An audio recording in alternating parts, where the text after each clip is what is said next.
বিকট বিস্ফোরণে কেঁপে উঠল ক্রিমিয়ান সেতু, ফুলে ফেঁপে উঠল আজব ও কৃষ্ণ সাগরের জলরাশি। মঙ্গলবার সকালে সামুদ্রিক ড্রোন ব্যবহার করে হামলা চালায় ইউক্রেন, ধ্বংস করে দেয় 4 লেন বিশিষ্ট সেতুটির একটি সাপোর্টিভ পিলার।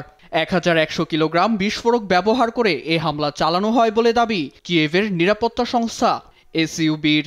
জানায় কয়েক মাস ধরেই এই হামলার প্রস্তুতি চলছিল। অপারেশন স্পাইডার ওয়েবের পরপর পরিকল্পনা অনুযায়ী সফলভাবে হামলাটি পরিচালনার দাবি জানায় কিয়েভ। কৃষ্ণ সাগর ও আজব সাগর হয়ে ছোট বড় নানা বাণিজ্যিক জাহাজের যাতায়াত, যার বেশিরভাগই ক্রিমিয়া বন্দর হয়ে যেতে হয়। ফলে গুরুত্বপূর্ণ বন্দর দ্বীপটির দখল নিয়ে টানাপোড়েনের সৃষ্টি হলেও আধিপত্য বজায় রাখে রাশিয়া। এতে 2022 ও 2023 সালে টানা দুইবার 19 কিলোমিটার দীর্ঘ সেতুটিতে আঘাত হানে ইউক্রেন। জীবনের সব আয়োজন এখানে একসাথে।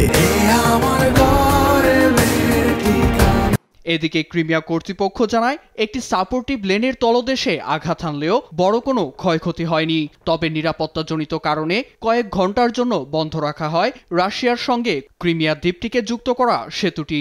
এছাড়া কিয়েভের ষড়যন্ত্র সফল হয়নি বলেও জানায় রাশিয়া।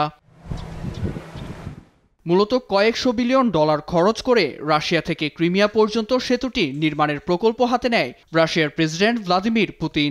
এই সেতু ব্যবহার করে 2022 সালে ইউক্রেনে অভিযান পরিচালনা করে রাশিয়া, দখল করে নেয় দক্ষিণের খেরসন ও দক্ষিণ পশ্চিমাঞ্চলের জাপোরজিয়া অঞ্চল। নীরব দাস, নিউজ ডেস্ক, দেশ টিভি।